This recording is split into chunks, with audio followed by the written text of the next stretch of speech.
All right, class, in this lesson, we are going to quickly learn about how to insert items and shift things in an array, and also delete items in an array and shift them around to prevent holes within our arrays. Here we go. Arrays for algorithms. Arrays for algorithms. Algorithms for arrays. Algorithms for arrays. Algorithms for arrays. So the first one that we're going to talk about is insertion. So insertion. And we're going to go ahead and initialize an integer array. And we'll go ahead and call this integer array. And we'll give array, we'll set up some values, 1, 2, 3, 4, and 5 inside of our array. Initialize those values and recall that we have these indexes 0, 1, 2, 3, and 4. So even though we have 5 items in our array, 1, 2, 3, 4, 5, our indexes are 0, 1, 2, 3, and 4. Index. Okay, so now that we have all that set up, let's go ahead and talk about insertion. Let's suppose that I want to insert the value 10.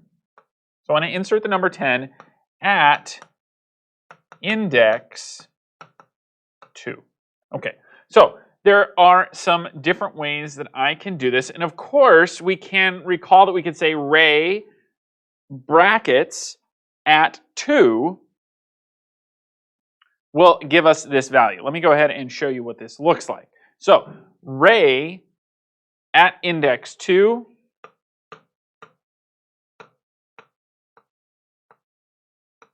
equals 10. And what would this give us? Well, this would be, if we're going to do a quick code trace over here, array would go from our initial state of 1, 2, 3, 4, and 5. We would now have a new index, or a new state of 1, 2, 10, 4, and 5. But this isn't what we want. We want to insert 10 and shift everything over. Okay, so let's go ahead and insert 10 so that we instead get a value of 3 and 4 sitting over here on the side. That's what we're looking to do. So in order to do this, we're going to use a for loop. So let's go ahead and set up our for loop here. We're going to say for our integer. And what we're going to do is we're going to start at the end of our index, at the end of our array, and we're going to move backwards. So we're going to start here, and we're going to move backwards, and we're going to copy things into the array. So int x is equal to array, that's an r, dot length minus 1. Because remember, length is going to return the overall length. The last index is going to be length minus 1. And we're going to make sure that our x is greater than the index we're looking for. Remember, we're moving backwards, so we're going to make sure it's greater than our 2, which is the index we're looking for. And we're going to decrement or move backwards through x. Okay. So now we start our for loop, and there's only one line that we have to put inside of our for loop here, and that is this.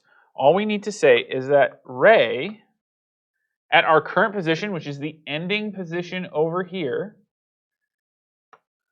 which is x, gets the value of whatever's sitting in front of it. So this gets the value of whatever's sitting directly in front of it, which is going to be array of x minus 1.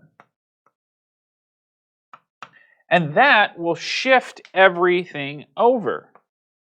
Let's do a code trace and prove it. Okay, so this is commented out. This is not actually what our value is. We're working with the value up above. Let's take a look at what this is. So we have our array of 1, 2, 3, 4, 5, and we step into our for loop. And we're actually going to move this line down below. Okay, you'll see why in just a second. So where we have this array, and our first move is to set x equal to the length of our array minus 1. So we'll do code trace of x over here. The initial value of x is 4. The length of our array is 5. Minus 1 is 4. That's our last index.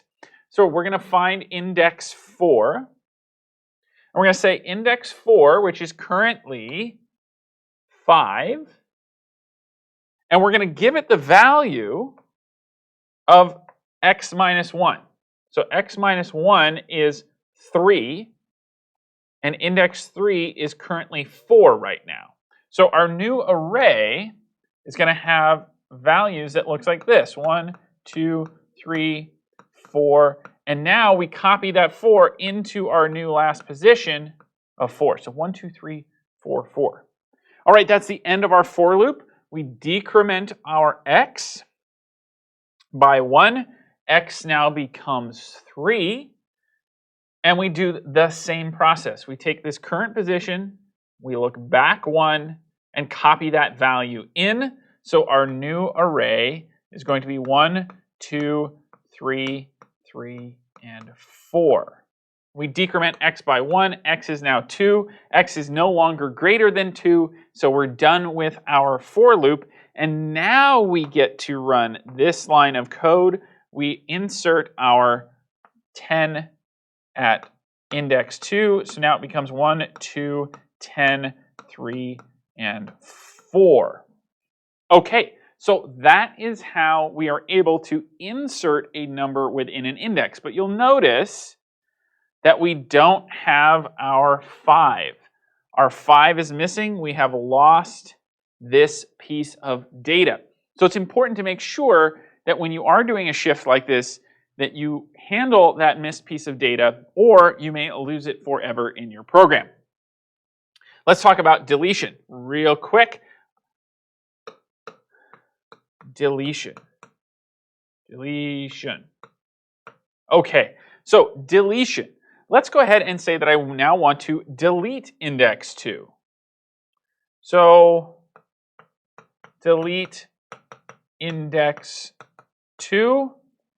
And don't leave a hole. Right? So I don't want to just have an empty spot in my array. I want to be able to fill that and squish things back together. So what I can do is I can do the opposite of what we just did. So first thing I'm going to do is I'm actually going to delete that spot. So I'm going to say array at index 2 now gets a null value. So that puts a hole in my array. And now I'm going to close up that hole with a for loop. And our for loop is going to go in the other direction. So it's going to start at 2 and go to the end and pull all of those values over. So for our integer, I'm going to use x, is equal to the index that we just deleted. So it's going to start at that position and it's going to copy all the way to the end.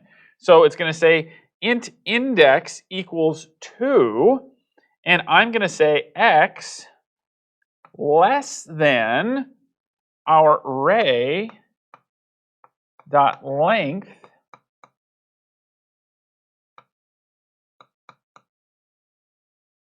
and we're going to say array.length minus 1, again, so we don't go to the very end. And I'm going to say x plus plus. Okay, so now that we have this, we need to copy these elements. And all that we do is we say x,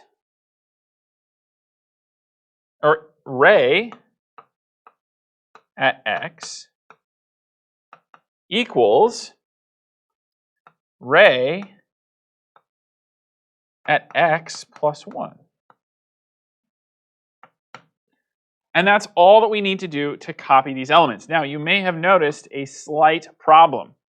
When we get to the last index, we may end up with a possible index out of bounds error.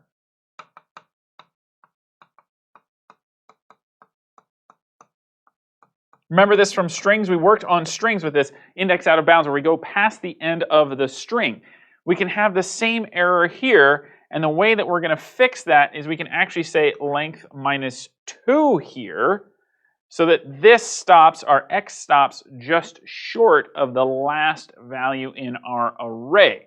Now, you can do the code trace on your own, and you will see that the array that we end up, if we follow this algorithm here, the array will look like this. 1, 2, 4, 4, and 4. Is that right? Let me double check. What do we start out with? 1, 2, 3, 4, 4. I'm sorry. 1, 2, 3, 4, 4. 1, 2, 3, 4, 4 is what we'll end up with array, assuming we use the array that we ended up with in the last one. All right, we're going to have a couple more algorithms in the next video. I'll see you over there.